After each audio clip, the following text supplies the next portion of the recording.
Welcome है एक बार फिर से अकाउंट्स की क्लास में।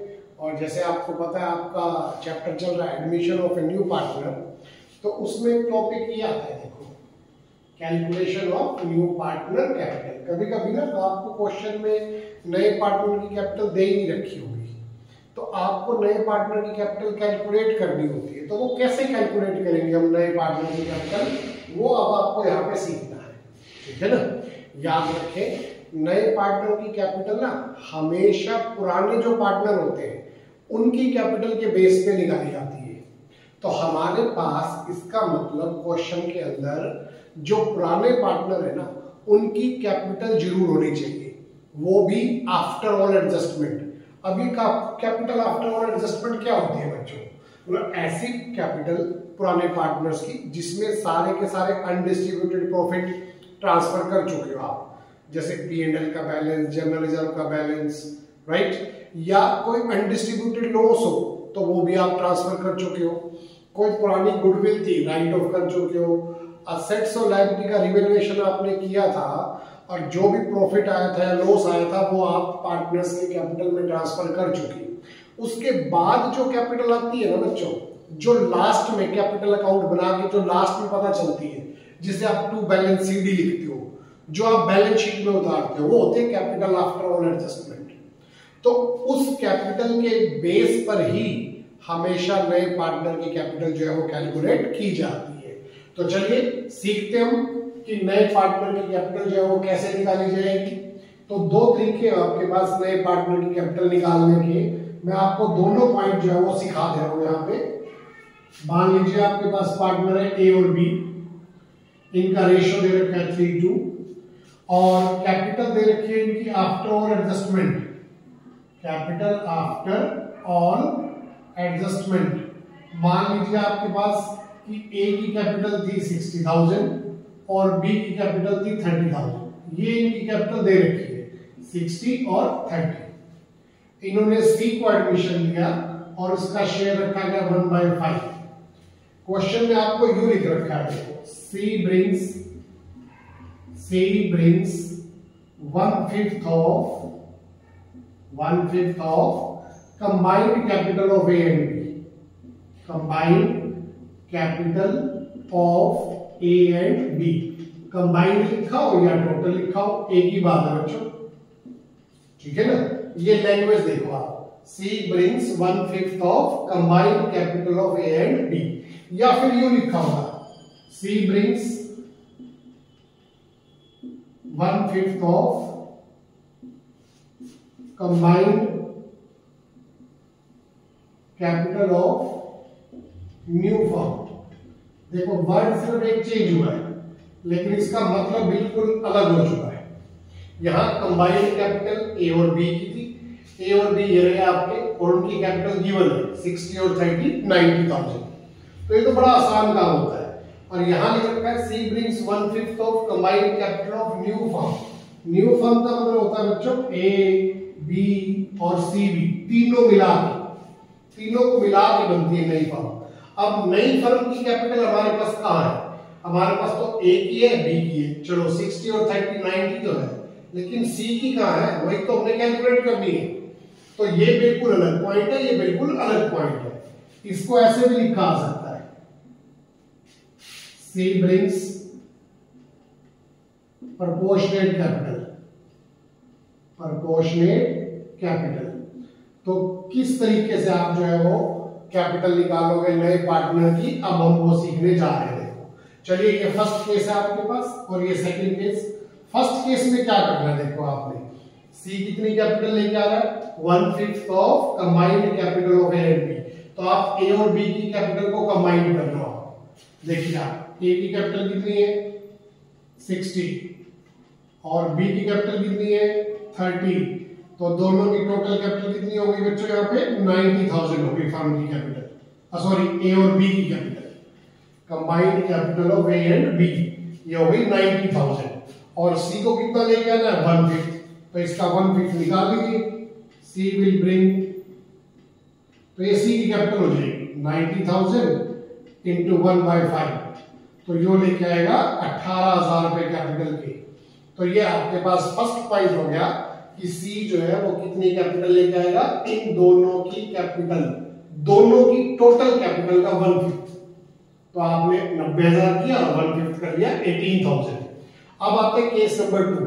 अब की बार सी लेके आया 1/5 of combined capital of new firm. या तो यूं लिखाओ या लिखाओ सी ब्रिंग्स प्रोपोर्शनेट कैपिटल। प्रोपोर्शनेट मतलब अपने हिस्से के अकॉर्डिंग कैपिटल लेके आ रहा है। उसका हिस्सा देखो 1/5 है, तो इन दोनों का शेयर हो जाता है बच्चों 4/5। 4/5 तो टोटल प्रॉफिट को मानते हैं हम 1 और सी का शेयर अलग कर दो 1/5, तो बच जाएगा कितना 4/5। कुछ इस तरीके से देखो, लेट द टोटल प्रॉफिट 1, सी का शेयर 1/5, तो बाकी कितना बच जाता है, रिमेनिंग प्रॉफिट्स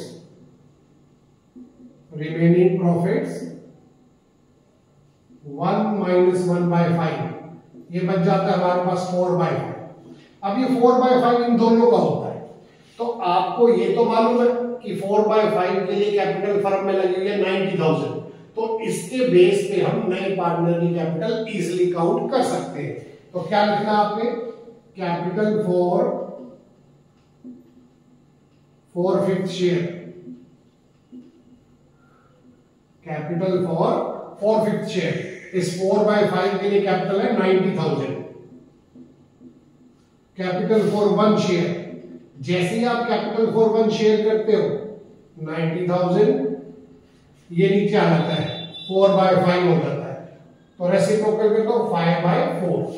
तो जैसे ही आपने कैपिटल फॉर 1 शेयर किया, यहां आपको नई फर्म की कैपिटल जो है मालूम हो जाएगी। फिर उसमें से 1/5 शेयर निकाल लो, कैपिटल फॉर 1/5 शेयर, यानी कि नए पार्टनर को कितनी कैपिटल आनी होगी, पूरी फर्म का 1/5, इसका 1/5 करेंगे। 5 से 5 कैंसिल, ये देखिए आप 22,500 आ गया नए पार्टनर की कैपिटल। तो इस केस में नया पार्टनर कितनी कैपिटल लेके आएगा, 22,500 रुपीज जो है वो लेके आएगा। तो इस तरीके से बच्चों आपने निकालनी होती है नए पार्टनर की कैपिटल। तो अब हम एक क्वेश्चन जो है वो बड़े वाला करके देखेंगे कि फुल फ्लैज क्वेश्चन जिसमें सब कुछ आएगा, रिवैल्यूएशन, कैपिटल अकाउंट और उसके बाद बैलेंस शीट भी। ऐसे क्वेश्चनों में नए पार्टनर की कैपिटल अगर कैलकुलेट करनी आ जाती है तो कैसे कैलकुलेट की जाएगी, ठीक है ना।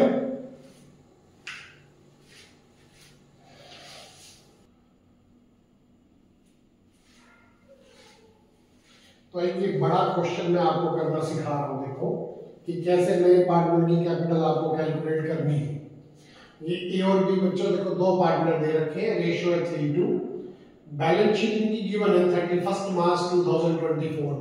ये इनकी बैलेंस शीट है, लायबिलिटीज और एसेट्स।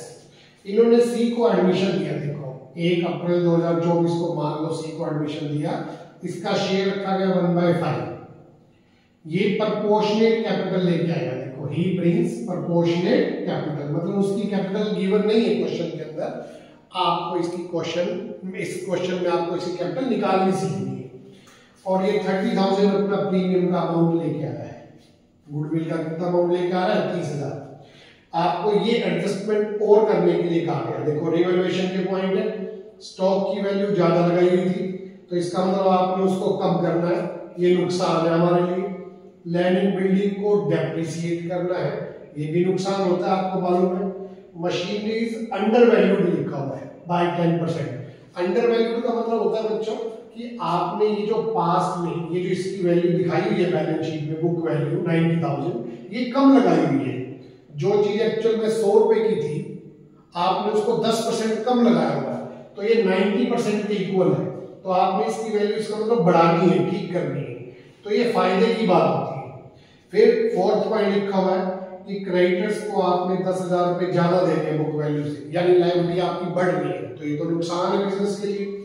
और लास्ट में लिखा है प्रिपेयर रिवैल्यूएशन अकाउंट और पार्टनर्स के कैपिटल अकाउंट। तो चलिए बना लेते हैं रिवैल्यूएशन अकाउंट का फॉर्मेट और दूसरा पार्टनर्स के कैपिटल अकाउंट।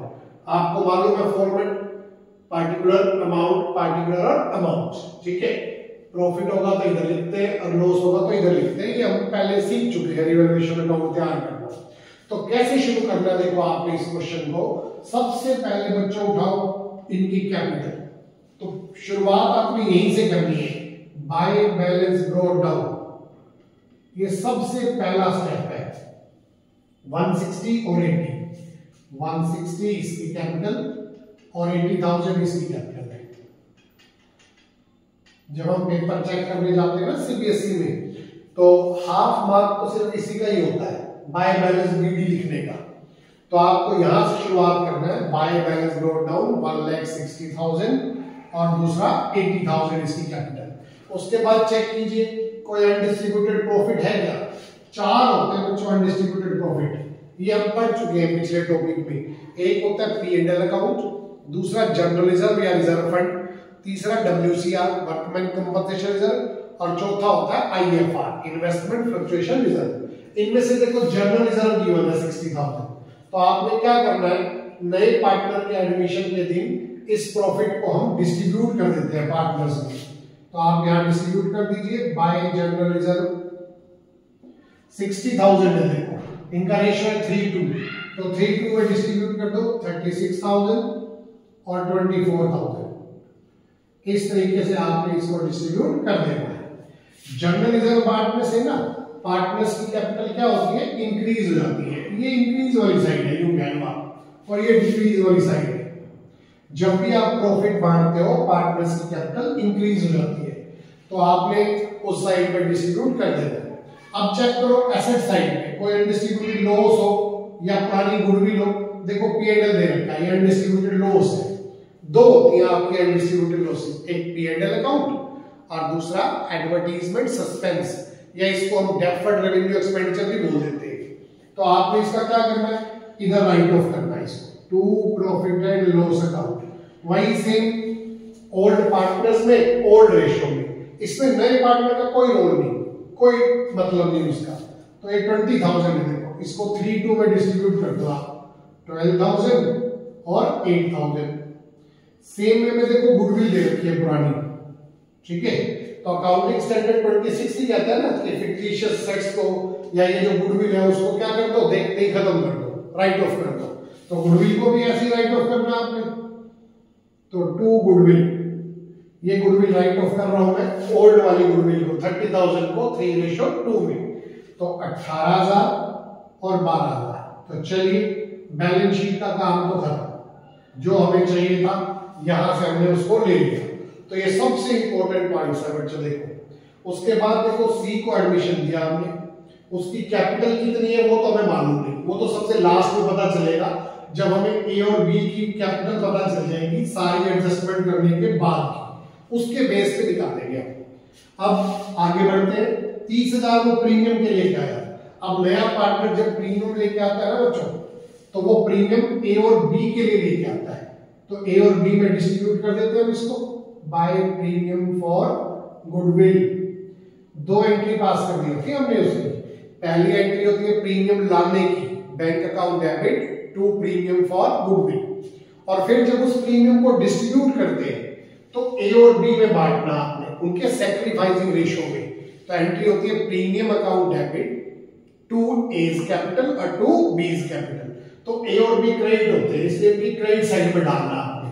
अब देखो ये गुडविल का अमाउंट 30,000 है, सैक्रिफाइसिंग रेशियो में बांटना है। अब यहाँ पे सैक्रिफाइसिंग रेशियो क्या है, जब क्वेश्चन में ये क्लियर ना किया गया हो कि सी अपना शेयर इन दोनों से किस रेशियो में ले रहा है, तो हम ये एज्यूम कर लेते हैं कि सी ने अपना हिस्सा इन दोनों से ओल्ड रेशियो में लिया है, तो ओल्ड रेशियो ही सैक्रिफाइसिंग हो जाता है। तो आप इस 30,000 को सैक्रिफाइसिंग रेशियो में डिस्ट्रीब्यूट कर दो, ओल्ड रेशियो ही सैक्रिफाइसिंग हो जाएगा। तो 18 और 12 आपने इसमें डिस्ट्रीब्यूट कर दिया। अब आते हैं पॉइंट नीचे रिवैल्यूएशन के। देखो पहला पॉइंट है stock is over valued bye 20,000। Stock की वैल्यू आपने ज्यादा लगाई हुई थी, अब इसको कम करना है, तो ये हमारे लिए लॉस की बात है। तो टू स्टॉक अकाउंट देखो 20,000 का लॉस हो गया। अगर हम बैलेंस शीट बना रहे होते साथ में, तो स्टॉक की नई वैल्यू लिखते बैलेंस शीट में, पहले 60 है, अब 20,000 आपने कम कर दी, तो 40 लिख देते बैलेंस शीट में एसेट साइड में। Next point, land and building को आपने डेप्रिसिएट करना है, ये भी नुकसान है हमारे लिए। तो यहां लिखेंगे टू लैंड एंड बिल्डिंग, कितने का नुकसान हो गया देखो 10%। तो लैंड एंड बिल्डिंग है बच्चों 2 लाख रुपए की, इसका 10% हो गया 20,000, ये भी हमारी फर्म के लिए लॉस। अब नई वैल्यू क्या रह जाएगी, 2 लाख थी पहले, 20,000 कम हो गई तो 180 दिखाओगे अगर बैलेंस शीट बनाओ तो। Next point, machinery is under valued bye 10%। Machinery की जो वैल्यू है ये आपने 10% कम लगाई हुई है। इसका मतलब जो 100 रुपए वाली चीज है आपने 10% कम 90% के बराबर लगाई हुई है, तो ये वैल्यू 90% के बराबर है। आप इसे 100% में कन्वर्ट करो तो ये 1 लाख बनती वैल्यू, तो इसका मतलब आपने 10,000 इसकी वैल्यू कम लगाई हुई है, तो आप इसको बढ़ा दो बाय मशीनरी 10,000, तो नई वैल्यू हो जाएगी मशीनरी की 1 लाख रुपीस। तो इस पॉइंट को ध्यान से कर लेना बच्चों, ये बहुत इंपॉर्टेंट पॉइंट होता है। कभी भी अगर अंडर वैल्यूड का अमाउंट निकालना आया तो आप ऐसे निकालते हो, under valued amount is equal to जो भी बुक वैल्यू दे रखी हो इनटू में rate divide by 100 minus rate. ठीक है बच्चों, अंडर वैल्यूड हो तो माइनस, ओवर वैल्यूड हो तो प्लस, तो यहां माइनस कर देना बस आपने अंडर वैल्यू। तो आपने यहां पे निकाल लिया 90,000 इनटू में 10 डिवाइड बाय 90, तो 10,000 का अमाउंट आ जाएगा कि आपने मशीनरी की वैल्यू 10,000 कम लगाई हुई, अब आपने उसको बढ़ाना है, तो ये फायदे की बात है आपके लिए। नेक्स्ट पॉइंट कहते हैं क्रेडिटर्स को 10,000 ज्यादा देने होंगे, ये भी नुकसान है हमारे लिए, लायबिलिटी बढ़ती है तो नुकसान होता है, तो ये 10,000 का नुकसान हो गया। तो पहले क्रेडिटर कितने थे, देखो यहाँ पे 70 थे, अब 10,000 और देने होंगे तो 80 हो गए। तो अगर आप बैलेंस शीट बनाओगे तो लायबिलिटीज में क्रेडिटर्स को लिखोगे 80,000, बस काम खत्म। अब आपने नए पार्टनर की कैपिटल कैलकुलेट करनी है, तो वो कैसे कैलकुलेट करेंगे, सबसे पहले हमें इनकी कैपिटल पता होनी चाहिए, ए और बी की। तो चलिए करते हैं पहले इसका टोटल।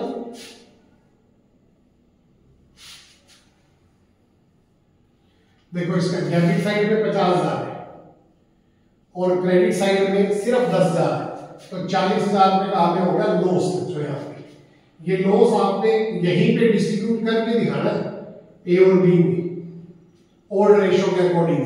3:2 है ओल्ड रेशो, तो इसको 3:2 में डिस्ट्रीब्यूट कर दो। आप कैसे डिस्ट्रीब्यूट करोगे 40,000 को 3:2 में, चलिए मैं यहाँ पे रफ काम करके देखता हूँ। 40,000 इंटू 3:2,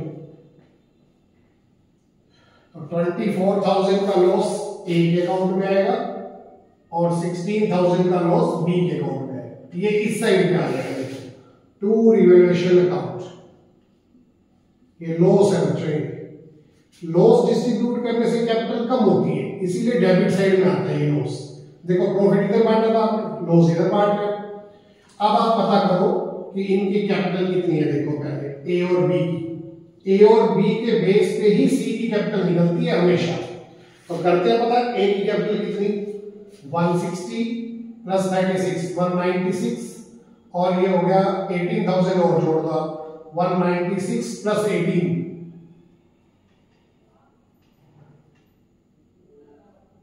2,14,000 आ गया यहाँ पे।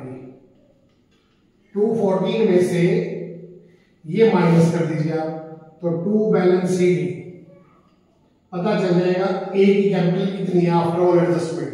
तो 18 और 12 30 और 24 54,000 रुपए, तो 54,000 रुपए हम इसमें से माइनस कर देते हैं। ठीक है, तो ये रहेगी 160। अब ऐसे इसका टोटल करो, 80 24 104 और 116 है इसकी कैपिटल।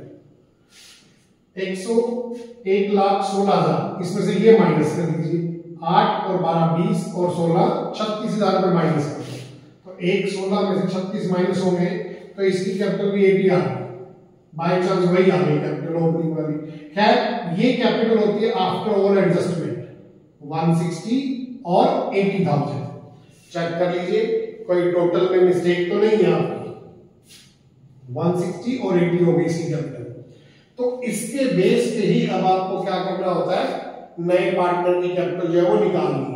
ये कैपिटल है बच्चों देखो आफ्टर ऑल एडजस्टमेंट। ठीक है, तो 160 प्लस 80 240। तो मैं यहां पे निकालना सिखा रहा हूं आपको। ए की कैपिटल है देखो 160 और बी की कैपिटल है आफ्टर ऑल एडजस्टमेंट 80,000, टोटल हो गई इन दोनों की 240, टोटल कितनी हो गई 240। अब सी का शेयर कितना रखा गया 1/5, सी का शेयर कितना रखा गया था 1/5। तो इन दोनों का प्रॉफिट में शेयर क्या होगा, इन दोनों का प्रॉफिट में शेयर होगा 4/5। कितना होगा बच्चों 4/5। तो आप यहां पे नोट करोगे capital for 4/5 share is equal to 240 और कैपिटल फॉर 1 शेयर 240 इंटू में 5/4, रेसिप्रोकल हो जाता है इसका 240 इंटू 5/4। और फिर कैपिटल फॉर 1/5 शेयर, 1/5 के लिए कितनी कैपिटल होगी इंटू 1/5 कर दो, 5 से 5 कैंसिल हो जाएगा, ये 60,000 लेके आएगा नया पार्टनर कैपिटल अपने। तो इस तरीके से आपको नए पार्टनर की कैपिटल जो है वो कैलकुलेट करनी होती है इनके बेस पे। ये सारी एडजस्टमेंट करने के बाद जो कैपिटल बची, अब नया पार्टनर 60,000 लेके आ रहा है, तो एंट्री पास करेंगे हम बैंक अकाउंट डेबिट और टू सीज कैपिटल अकाउंट, तो बाय बैंक लिख देंगे यहाँ पे 60,000, बस काम खत्म। अब आप इसका टोटल कर लीजिए, इस साइड का 60, इधर माइनस करने के लिए कुछ है नहीं तो बैलेंस भी हो जाएगा 60,000। ये आपका क्वेश्चन जो है वो फिनिश हो जाता है। टोटलिंग कर दो 214, 116 और 60,000। अगर बच्चों मैं इस क्वेश्चन को थोड़ा सा चेंज कर दूं, मैं यहां लिख दूं C brings 1/5 of combined capital of A and B, 1/5 of combined capital of A and B। तो आपने सिर्फ इसको कंबाइन करना है, 160 और 80 240 हो गया, इसी का 1/5 निकाल दो। 240 का 1/5 कितना हो जाएगा फिर 240 इंटू 1/5, बहुत इजी है, 48,000 आ जाएगा। फिर नया पार्टनर 48,000 कैपिटल के लेके आएगा, एंट्री ये रहेगी बाय बैंक 48,000। तो इस तरीके से आपने सीखनी है बच्चों कि नए पार्टनर की कैपिटल जो है वो पुराने पार्टनर्स के कैपिटल के बेस पे कैसे कैलकुलेट की जाए। तो ध्यान से देखिए बच्चों, ये बहुत ही इंपॉर्टेंट टॉपिक है, पेपर में आने के इसके चांसेस 95% तो रहते ही, ठीक है ना। तो चलिए वीडियो को लाइक कर दीजिए, चैनल को सब्सक्राइब कर दीजिए। Thank you, have a nice day.